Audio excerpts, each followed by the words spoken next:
Today on Movie Talk, Movie talk. Movie talk.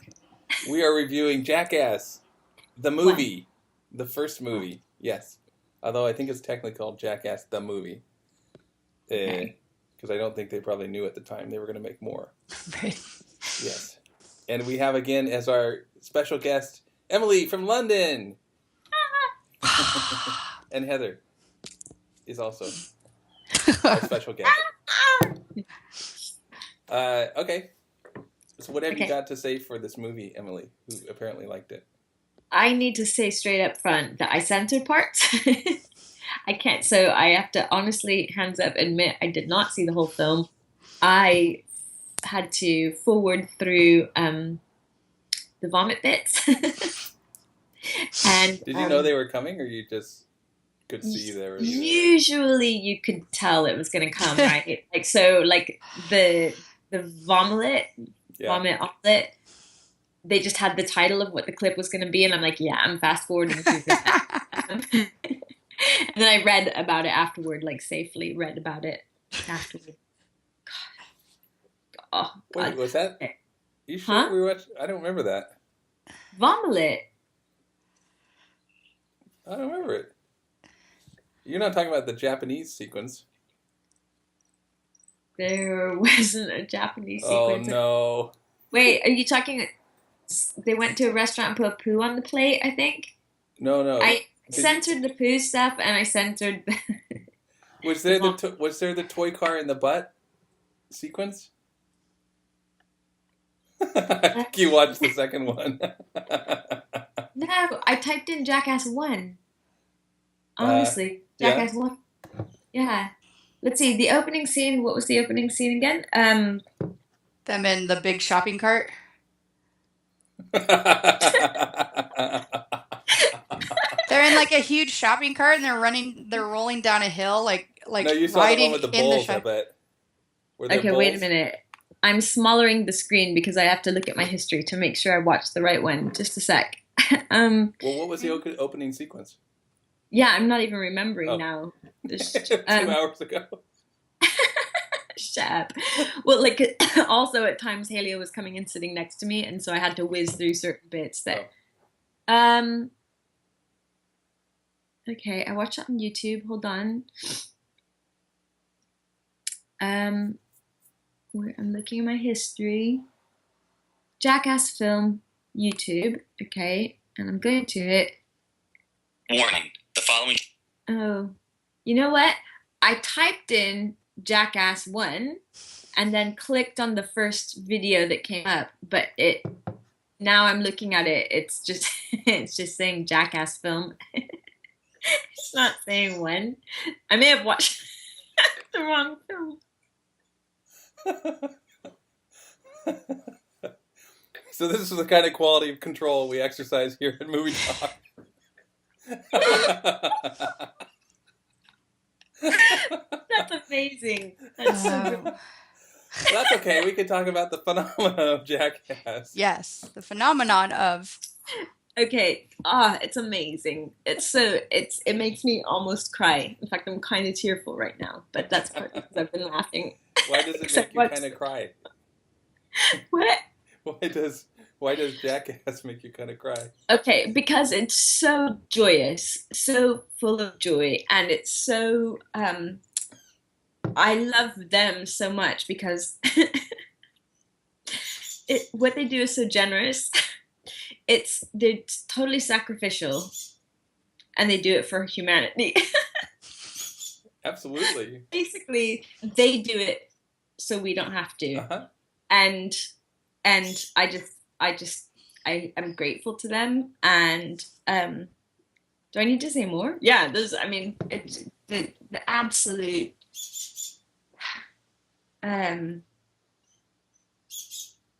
it's just so joyful. Like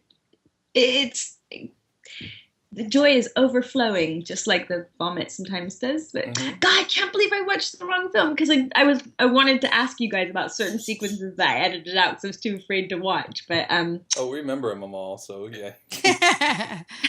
But there's these Catholic penitents in Mexico, maybe elsewhere in the world, but who who every year at a ceremony allow themselves to be crucified, like literally nailed onto cross. Yeah. And I think that's what Jackass is for modern culture. Well, it's funny. Do you remember that old Rolling Stones cover photo with Knoxville tied? He's kind of tied up almost like he's on a cross, on a bullseye, and he's got a bullseye painted on him.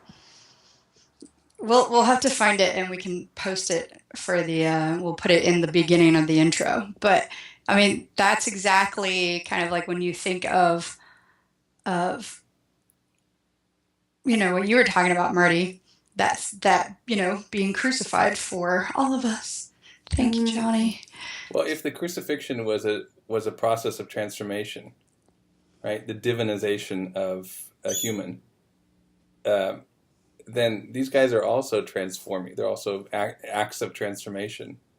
They transmit pain from trauma into joy. They do. I remember now what the opening scene was. The opening scene, speaking of which, the opening scene was Johnny Knox gets first pepper sprayed and then stun gunned and then tasered. Wait, no, what was the opening, the credit scene? Was there a credit scene? I think you watched a compilation. It's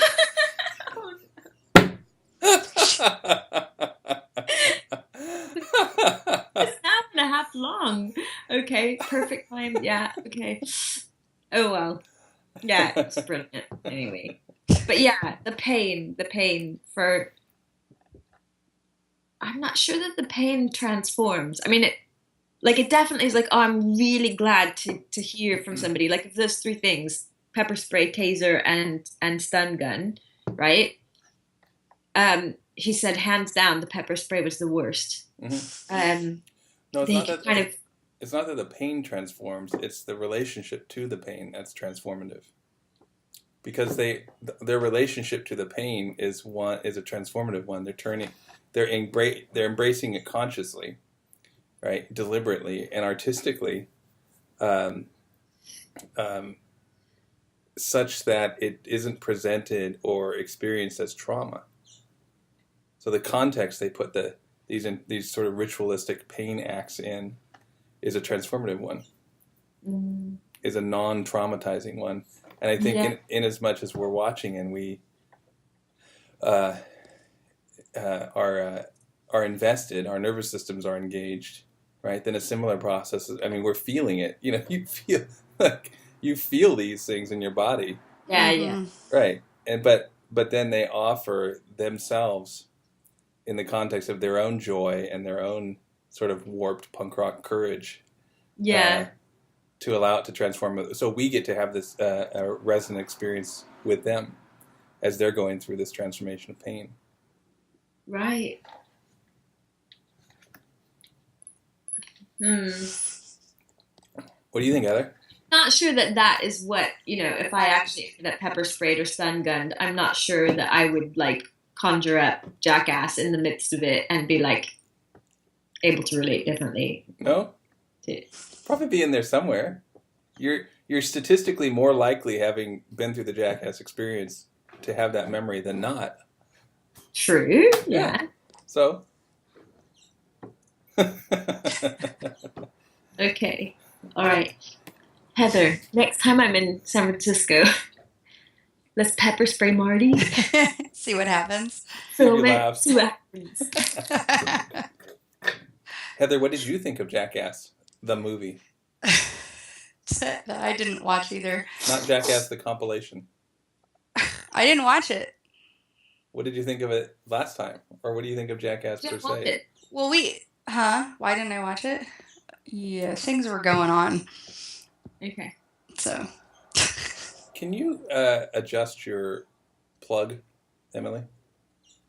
This? Yeah. Unless it's some kind of ritualistic item.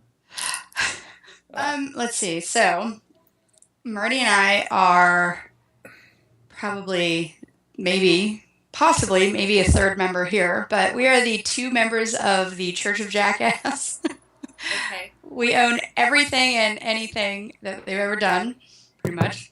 All the movies, the show, some of the spin-offs.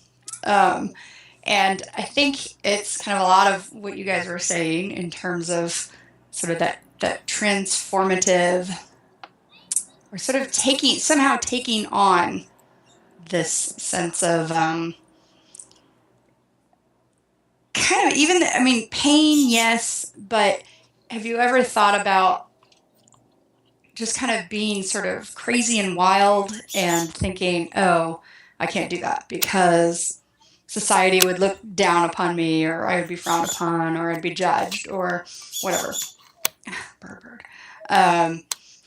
So I think it kind of like what you said, joyously, right? That it just kind of joyously takes on that sense of being able to be crazy and wild, and but also like just how they bond while they're engaging in these craziness. Sort of a little bit of a homoerotic undertone, I think, at times, but that's awesome in its own self. So that kind of they make a whole bunch of things, a whole bunch of different things okay. You know, like they make pain okay, they make sort of this funny, you know, man bro homoerotic tension okay, they make being wild and crazy okay. Sadomasochism. Sadomasochism okay. You know, like they're challenging kind of all of these different societal taboos, if you will, you know? And I love that. Like there's something really open about that that's really, I just appreciate it. Like, I know I probably wouldn't do a lot of that myself, but I don't have to because they're doing it, you know?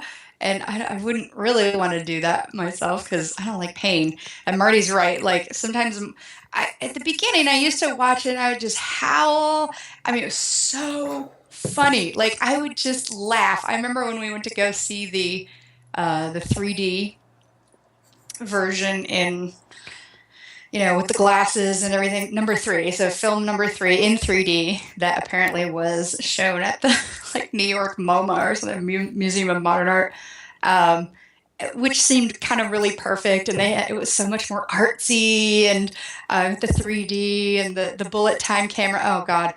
And it just like, I mean, we laughed so hard. Like you're just coughing up stuff from like years ago in your lungs, like just clearing it out.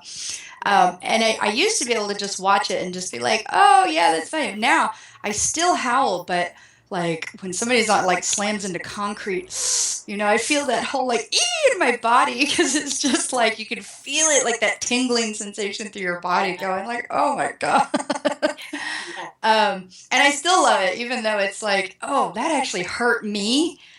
You know, like Marty, you've described occasionally getting so startled that kind of, what is it? The startle response is painful. Mm-hmm.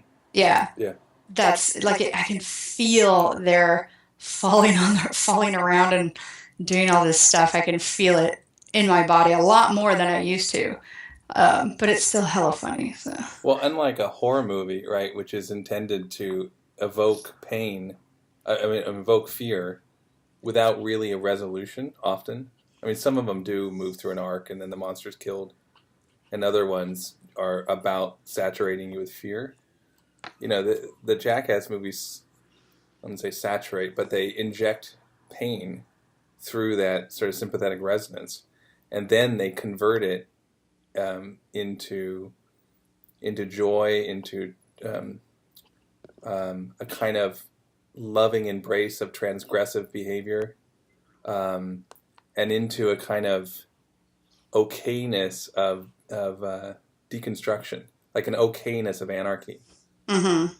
That doesn't break the social bonds, it doesn't destroy the environment, that isn't pushing against anything, It's just a kind of ritualistic act of joy in this human life. Mm. Yeah. Yeah. Yeah. And it doesn't and it makes, and the artistic dimension of it, I was really attuned to that this time, how they take these situations and really, in this almost like found art sort of way, turn them into these beautiful, kind of Dadaist, surreal adventures. Like, I don't know if it was part of the thing you saw, but the rent-a-car wrecking derby or something. Yeah, rent a car. Did you see that, Emily? No. Oh, they rent a little, economy car, and they trick it out with like roll bars and things inside. They get welded in there, and then they take it to a smash up car derby. Yeah. and then they bring it back to the place with a couple of blow up sex dolls in the back.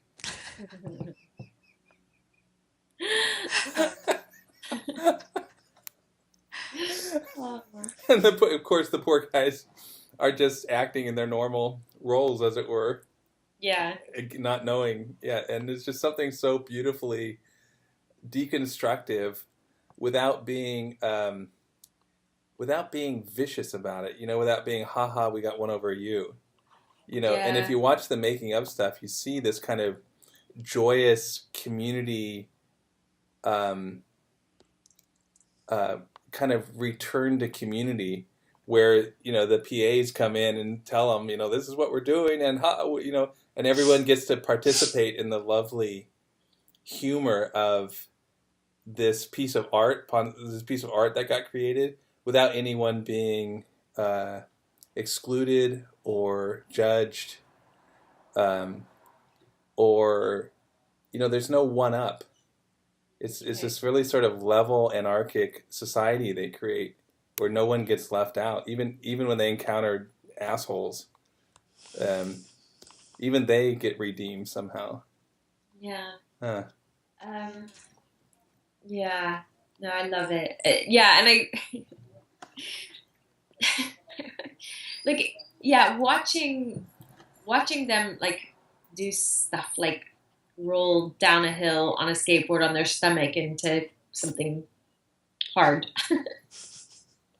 that I would normally be like, oh, but kind of a little bit of a chuckle. But I found that the things that made me laugh most hard, and this feels horrible, right? That was when one of them would do something really painful to another, and the other would just take it and be like, but kind of laughing, but really in pain. Like, I don't know why that, and Haley came to sit next to me at one moment when some guy had a target written on his chest, and they were batting balls into trying to hit him in the chest with the balls, but they were really bad batters, so they just threw the bats at him. And he was like, like he had with all these bats. And and I just was in hysterics. I just loved it so much. So why isn't that like some kind of participation in cruelty for you? Yeah. No, why is that for you? Why is it not a participation? Why do you think it's not, doesn't have a kind of a sick edge to it?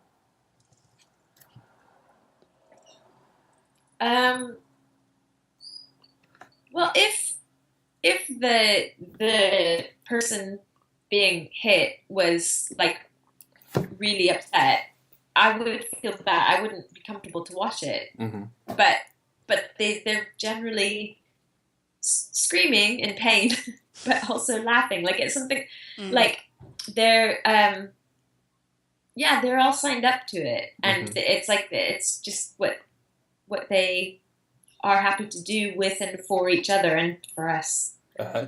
So, but why is it? Say more about that. What are they doing for each other? Yeah, okay. I don't know. Again, it's just a kind of generosity to each other. So someone comes up with an idea, and some people are going to have to be the people who suffer, and others are creating the suffering for them, all in the name of science, basically. No, it's just a mutual generosity. All right, yeah, okay, I'll do that. I'll do that your idea and for humanity. Yeah. And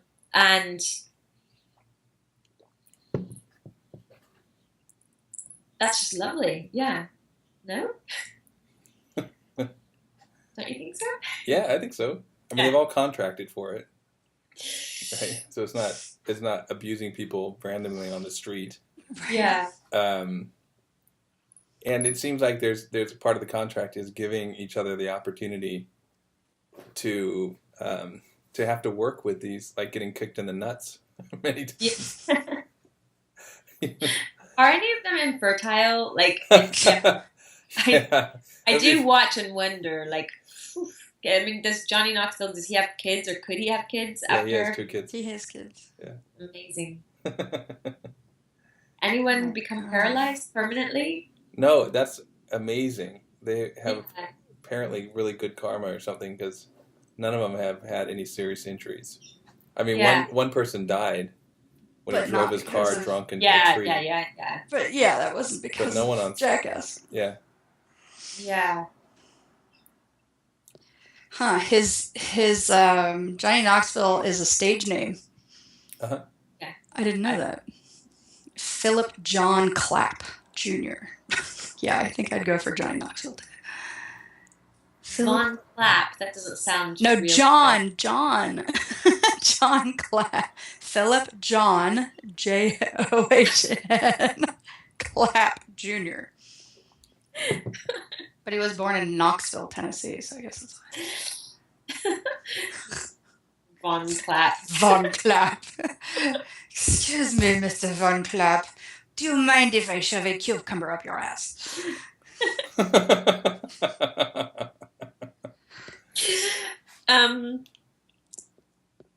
Yeah, no, it's interesting because,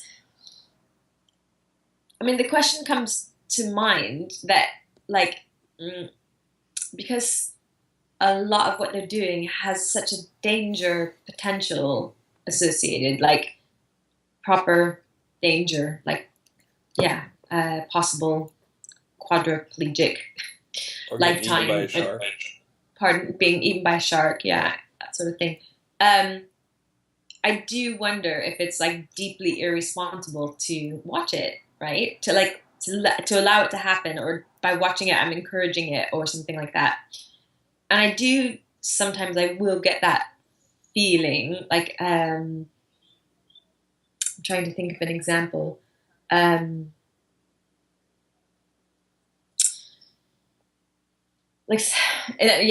okay, I'm trying to pick out why Jackass is a different situation. But sometimes, like, I've been on a demonstration or something where a person in the demonstration is kind of caught up, swept up in the excitement of the event and the tension that might exist between protesters and police, and they will end up doing something that is, quite dangerous, like that either could get them a good amount of time in jail or could really harm them. So an example I have in my head is of a guy who was really swept up in this particular moment at a demonstration and took it upon himself to like hand climb up the side of a big building to get to the top and kind of be victorious that he's managed to be on top of this tall building, like 4-story, well, bigger than that, 5-story, big stories because it's a department store building, to kind of, I don't know, it was some kind of victory of people over Buildings. power or something. Yeah, over building, I don't know. But like the crowd was really egging him on, like he was quite macho and it was clearly spontaneous kind of thing. And and so, people's kind of cheering and stuff was encouraging him to carry on. And I was like going, oh my God, like people cheering is fueling it. He, you could see him being more and more excited about scaling this building. But yeah, like one wrong step and he could have died, and it was really, yeah, I felt really frightened. I wanted everybody to stop like egging him on. And do you see what I mean? And I'm trying to work out what's different. Like there's something about in that scenario, that situation, it felt like there was a kind of manicness to the behavior that wasn't really thought through. And yeah, and it just felt like yeah, I don't know. So I wonder why. I think that's a big difference, which is these are constructed events. Yeah. There's spontaneity within them, of course, but but there's a whole team and structure. Plus, there's support. There's like medical support and so forth. Yeah. And people to assess the safety level of the particular. Right. Etc. Presumably not in the early days, though, right? Presumably in the early days, it was just. In the early days, yeah. Yeah. But it's still like one of the first things Knoxville ever did was allow himself to get shot with a pistol in the chest. With an armor vest thingy on. Oh right, yeah. So that was less considered than later on, but right. I don't think it's the same thing because one, it's not. It's considered. It's not manic. Two, there's a lot more structure. Yeah. Three, they're invested, both them and the studios, in not having them die. Yeah. And That's four, it's I would say it's more akin to like auto racing or football, in which the participants they're contracting for that. And yeah, it's dangerous, but it's for a point. Yeah. So it seems to me like cheering it on. I mean, one, it already happened. Yeah. Two, it's not spontaneous. Yeah. Yeah. And also, I mean, somehow they retain a feeling of spontaneity, like they're able to kind of conjure up a certain kind of excitement around the skit or whatever. Yeah, I think it's that more like feel like 5 minutes early. They're like, oh my god, this would be so funny. This would be so funny. Let's do this. Like it feels like it's really just been decided. Some of them, I think, but right. like for instance, the Steve-O tight walking across the alligator pit. They had to think that through. Yeah. And then, but more like a jazz performance, and then they get a rip with it. Yeah. So they create a structure for the anarchy. Yeah. And then they let it rip, and they hope that they get some good footage. Yeah. But again, I think one of the differences they are contracting for this. This is their profession, as it were. Yeah. And it doesn't feel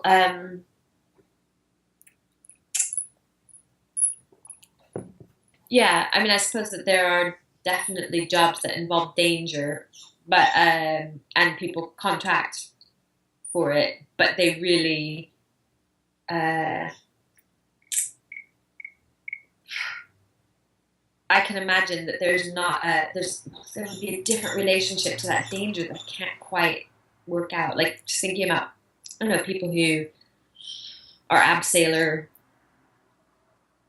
window washers or something on skyscrapers or whatever that I don't know, actually. I don't know where I'm to go with that. I don't feel anything unclean in my experience of them. No, Jackass. me either. Although, do you remember our experience? So we got the Wild Boys, which was Pontius, also known as Party Boy, Chris Pontius, and Steve-O running around in different countries, and that was really fun and sweet. And it's like a punk rock Wild Kingdom. Yeah, yeah. It was funny. And so then we tried Viva La Bam with Bam Margera, and we actually watched a couple, and we were just like, ugh. Yeah, so that's the only experience I've had that hasn't seemed clean, as you put it. You know what I mean? Yeah, and something's off with that guy. And his parents. Insufficiently analyzed. Yeah. Huh? Okay. But I think the difference between Jackass and his projects, Bam's project, is that Jackass is filtered through through Knoxville and the director Jeff Tremaine, and also through the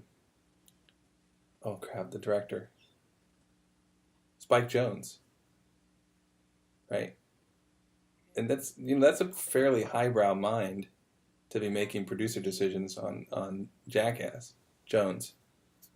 So I think it really, like, these background influences really shape the whole experience into something that's unlike Bam's projects, which are really sort of unprocessed, slightly bile tasting things. I think the Jackass productions are much more rarefied and good-hearted. It feels like there's a good-heartedness throughout the whole thing. Yeah. So, who are the fans of Jackass, and what do you reckon are the reasons that? I mean, so you guys are the Church of Jackass. Yeah. Yeah. I'd join, actually. I'd probably join. But yeah, like, what do you think a typical viewer is getting out of it? Same stuff as us, basically. Yeah. I don't know. I imagine at some level. I don't know. But I don't think there's a wide range of things to get out of it, because I think its tone is pretty specific. It's not open to a wide range of interpretation, I think. Yeah. So I think I might have mentioned it to you guys last week, but maybe it was to somebody else. It's you. But after I came back from America, after we'd watched the Jackass 3, that was my introduction at your place. I was a family friend, some friends of ours, a family of 4, came round, and I asked their young teenage son, he was like 13, so do you know Jackass? Have you watched Jackass? And I was saying to the whole family, I was like, no, seriously, Jackass, like, it absolutely gives me hope in humanity. It totally gives me hope in humanity. And I was very serious, like, it does, right? It does. It did strongly when I watched it with you guys. It just made me so happy and hopeful. Yeah, I don't know why. I just felt hopeful for people. And but that has haunted me ever since. Like they constantly bring it up because they don't think that's funny. They're like, you're a bit weird. And they don't, and they mean it. They really think there's something slightly wrong with me, that it gives me such hope and happiness. Does that fill you with a complimentary despair to encounter people who can't understand Jackass? Complimentary despair. Despair. Do I despair about it? No, I don't need people to get out of it what I get out of it. But I think,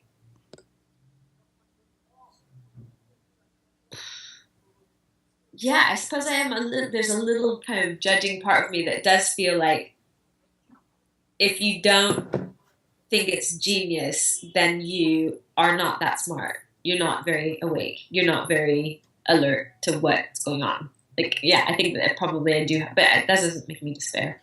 It just makes me judgmental. Just confirms my sense of rightness in the world. Yeah. What? I mean, how would it make you feel if you, or maybe you do know people who? Yeah. Well, it's a good metric to see who I'll click with. Right. Do you like Jackass? No. Oop, click. Sorry. Okay, we've got a couple more questions here, but that was the main one. Yes, we can't be friends. Well, there's I mean, it's half joke and half not, because there's certain qualities within the experience and the appreciation of Jackass which are really, really important to me in relationship, which is a capacity for depth in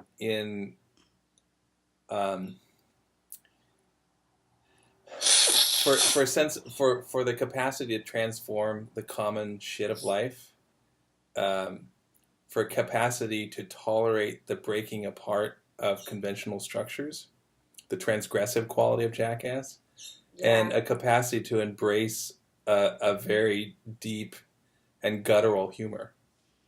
You know that, like I don't have time or energy to be around folks who need to keep a tight rein on their own experiences. Like I need people to be able to wander around or manically zip around or stagger around between the different aspects of themselves without having to, wind it tightly to each piece so that their structure remains. I need people who can tolerate their own structures getting blown apart. Otherwise, it's too much. It's just cost me too much energy to be around them. Okay. So there is actually, there's something about the qualities embedded in Jackass, which are really core to me in relationships. So, Okay. yeah. So whether or not someone aesthetically clicks with Jackass, if that stuff is there, for me, there's a template. So I don't despair. I feel a little sad for folks who have to keep it so tightly wound. Yeah. So is that what you think is going on then? If somebody doesn't like it or can't, that something's, yeah. Yeah. Because they're essentially they're artistic anarchy. I mean, the best, not chaotic sense, but and if you can't respond, South Park is the other great metric for this. Because if you can't tolerate the breaking apart of your own structures, it means automatically you're very invested in the tightness of your own structures. It just costs a lot of energy to have to tiptoe around other people's preciousness. Yeah. So what's that? No, I love Jackass. So, trying to picture people who could watch it and be upset or want to turn it off. Though, it was interesting that I couldn't, I really don't like the gross, actually. Yeah? Good. I really don't like the gross. You don't like it for personal reasons? You don't like it philosophically? It's probably personal reasons. Like, it just triggers my gag reflex, and I don't like that. Yeah? So, I don't mind, like, people putting a golf ball out of their ass into a golf hole. Like, that's fine. That's fun. That's great. But, like, vomiting up eggs and then cooking them and eating them. So you have trouble with the like stuff can go through a human system and come out the other end. You're fine with that, but when it comes out the way it goes in, you have a lot of trouble with that. Yeah, I definitely do. I think that might have been established some time ago. I do have trouble with that. I mean, like the one that I watched with you guys, the 3, where there's the poo milkshake or whatever, the poo shake. Cocktail.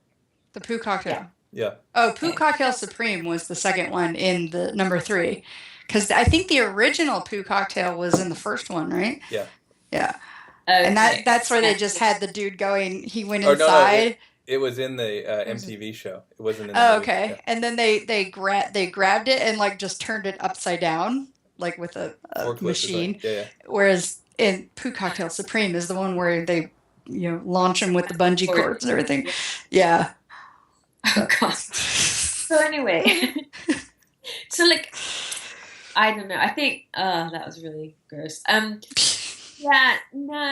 Like even coming out the other end is a little bit bothersome. But I suppose the main thing that bothered there, like, it's definitely not as bothersome. But when we watch the poo shake up thing. Yeah, I mean, I don't like having my gag reflex on the edge. It's not a pleasant feeling. So, how are you guys with that? Do you guys retch when you watch? I think the only time we have ever like felt like we were gonna retch. I mean, maybe Marty's hiding something, but I think there was only one incident that we can both think of that we actually felt like, oh my god, I think I threw up in my mouth a little bit, but. Was the sweatsuit cocktail. That was in number 3 as well, where they basically they wrap Preston in saran wrap or something and attach like these hoses to him and have him get on the treadmill till he like sweats out this like disgusting like cheesy sweat, and then Steve-O drinks it and of course pukes because that's his thing. But yeah, I think that one was the only one I have ever kind of gagged a little bit. But everything else, no, I personally, I don't know about Marty, but everything else has been totally fine. Like I said, sometimes falling on the concrete will get my body to be like, ouch. But as to gagging, no, that's the only one in the history of Jackass that I can remember that has made me actually like respond in that kind of way. Yeah. How about you, Marty? Since you know what I'm talking about. What? I said, how about you in terms of... No, I don't think so. I think that's the only one. Okay. Yeah. It strikes me there's another element to this which is very modern, which is this constructed family phenomenon. In the Jackass sort of troupe, there's a sense of this assembled family.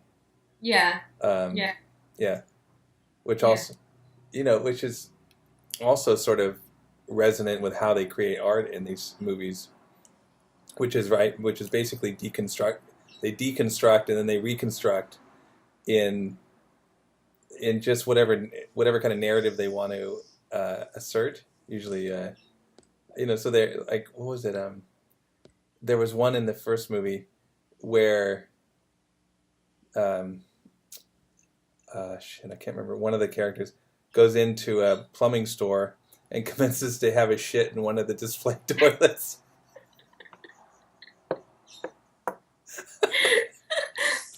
As he's sitting there reading the paper, the store owner is, what are you? And it's just so lovely about sort of repurposing this common environment. Repurposing, that's a good one. Right? Like everyone's been in one of these plumbing stores and seen the toilets out there, and who's ever really thought of taking a shit in one of those toilets? Or just, yes, I And the way they put these slabs of meaning together, like that, that would be a typical thing to happen in your home bathroom, but they just sort of extract that from that context, insert it into this context, and let it rip, Yeah. And they don't bother. They just let it happen. They just let the pieces play with each other. And they, and some of the spontaneity is like there's another sequence where Knoxville is dressed up as an old man. He's called the shoplifter. So he's going to the shop and like he's half senile, just stuffing stuff into his clothes, even as the store owner is watching him and confronting him. And then the store owner finally gets him out of the store and he's wandering away. And Knoxville says, "I was Lon Chaney's lover." In the thing I watched tonight, he goes into a bed store and asks the owner, "Oh, can I try out this bed? Can I lay on it? Is that okay?" He's, yeah, try it out. And then he lays in the bed. And then he wets himself on the bed. and he does it in front of the store owner, and he's like, oh no, sorry, I've got I don't know, he named some medical condition. Oh no, I'm really sorry. And meanwhile he's still peeing, right? But there's a part of me, I'm like, okay, there's a part of me that felt it was really funny, but a part of me was feeling bad, right? It's like I knew that obviously they were going to pay for the mattress. That was fine. But the shop owner, as it's happening, was being really so kind and understanding, right? Right. Really, and I mean, beautiful human, not going, my bed, or whatever. Just oh no, don't worry, that's okay, it's all right, don't worry. He's still peeing. It seems like that's one of the things that prevents it from being a sort of theater of cruelty. Right, which is where you actually get to. I mean, they're being idiots, right? They're being artistic idiots. But the opportunity is there for people to, even in these absurdist conditions, to still assert their basic humanity. to still be, I mean, the kindness that's expressed, Yeah. and the sort of decent humanness that's Yeah. expressed in relationship to their idiocy and their Yeah. absurdities is, I think that's another point of hope for humanity.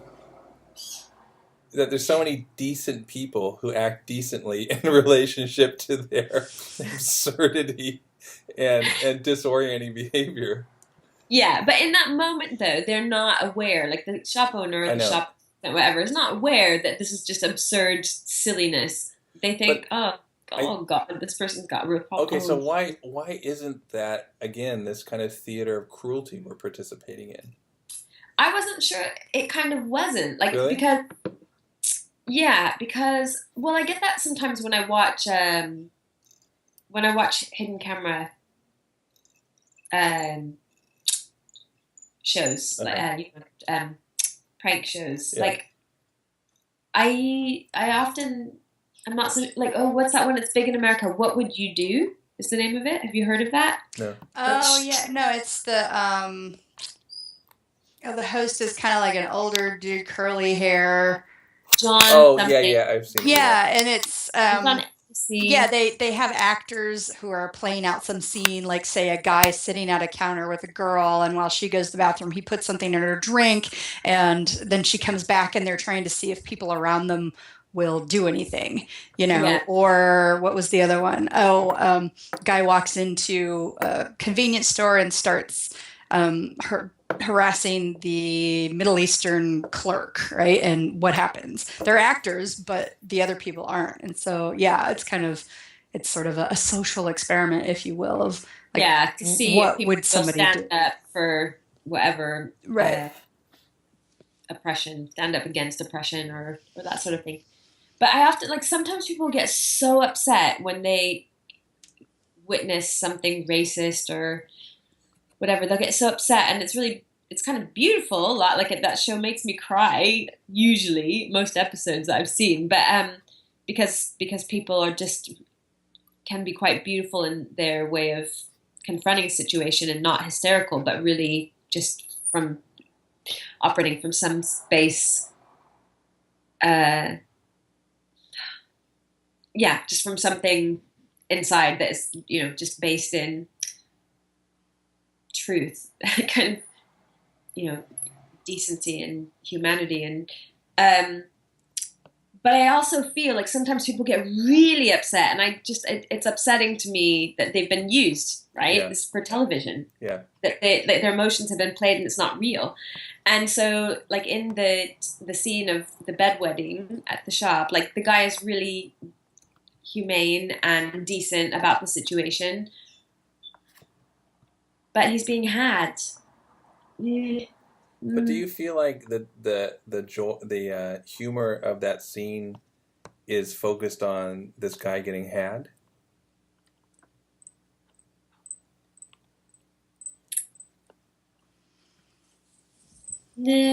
Probably not, actually.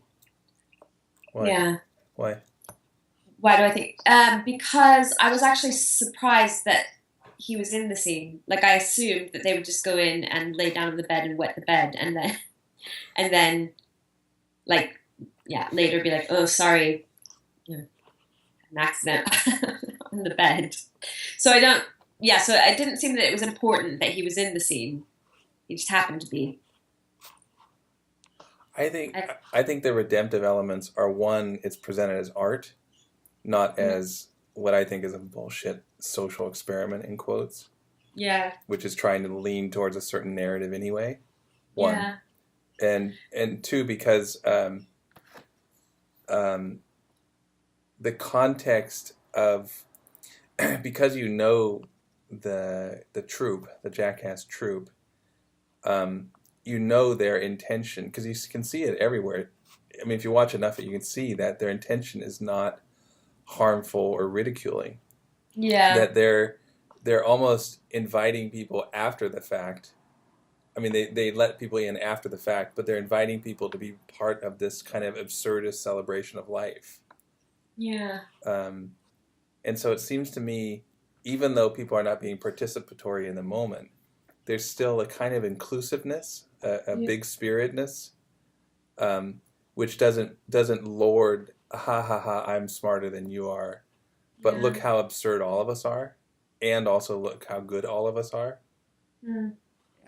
It strikes me there's another transformative element to them, which is they're constantly presented both by choosing to stick themselves in situations, and maybe a little more so by these sort of mutual attacks on each other. They're constantly presented with choice points about whether they're going to take the situation personally or not. Yeah. Right? Yeah. And I think that's also presented to the world at large. It's like, yes, we're transgressing all these sacred cows. We're pushing up all these boundaries. And we're also demonstrating how they can be taken impersonally or joyfully impersonally, rather than as a personal affront. Yeah. Pissed. Yeah. Getting pissed. Pissed personally. Yeah. Right. They have because anger. even the time when they're like, oh, like when Bam was running around with, what was it, the penis cam? Yeah. Right? And so he's like running around peeing on everybody and holding the camera right next to it, right? And people are like, what the fuck? You peed on me. But again, like Emily pointed out, like they're angry or in pain, but they're still laughing. The community values they're acting out of are transpersonal, like post-personal, are an ethic of the transformation of pain and suffering, and are about reinforcing a field of mutuality, community, and communion even. Mm-hmm. So it seems like these are the values of Jackass, from which everything arises and to which everything references. Mm-hmm. Oh, that totally, like, one time in which I felt like, ooh, did they just kind of cross a line was, the snake pit. The snake pit might have been the end of number 2. It was 3. Well, they've done it to him over many, many times. But the one where he was really, really upset, and I thought, ooh, that was kind of intense. And at one point, he sits down and at the table under the awnings after it's all happening, he's wiping the tears out of his face, and was it Dave, the snake handler, comes up and he's like, you fuckers. And Dave just says, you're welcome. And I was like, right. Like, okay. But I could feel it, and I could feel that they felt like, ooh, maybe we did kind of push it a little bit. Yeah. But however, they also understood that it is a challenge in a way, to him and his fear. I think you're pointing to a really important moment in the oeuvre of Jackass, where it both demonstrates they're fallible, because they did cross a line there. That was too far. And that they recognize it. So they're actually, they can make mistakes, but they're ethical. Right. Yeah. They understand when they've transgressed. Yeah. Yeah. Yeah. Yeah, I remember that feeling in that film as well. Which was a really interesting choice to include it then. Yeah, it was. Yeah. Agreed. Yeah. And I think the very end when he's changing by the car and he steps backward into the hole that they've covered up, right? And he's just like, oh God. And then he gets up and he steps again right into another hole. And he's just like, why is everybody gotta be fucking with me? But I think in that, like, there was something also transformed about that and his experience previously with the snakes, that was just kind of like, oh God, right. Here it is that, but I think absolutely that they have that quality. They have the awareness quality to. Well, I think there's an ethic there too, which is not so overt as in Systema, but it's also there, which is when you're training, or in their case, when they're doing stunts or pranks, it has to include the other person's well-being. Like if you're not training for your partner, you're doing something unethical. And it seems like that's also embedded in what these guys do. Like there may be pain involved, there may be a certain sort of humiliation, but if it's not serving the other person, then it's crossing a line. It's not Jackass, or like they say, it's not Systema. It's something else. Mm. Yeah. So in that sense, it's a very sort of deep and implicit pro-social ethic they're Yeah. expressing, even if on the topical look, it may look antisocial because they're hitting each other and tricking each other and so forth. But yeah. I need to go, guys. You need to go.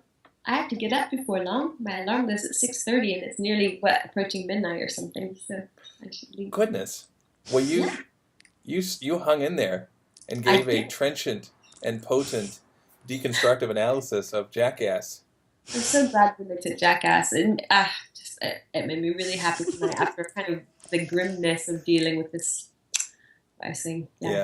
horrible stuff on the estate. I was like, oh, thank God. Really nice. All right. Yeah. Good. Yay. Okay. Yay! Oh no, we got to give our thumbs. Two Two fully massively erect potent thumbs. erect thumbs. I had more thumbs. It would be more. Yeah. More things that can be erect to appreciate Jackass. Mm-hmm. Okay. Thank you. Bye-bye. Good night. Good night.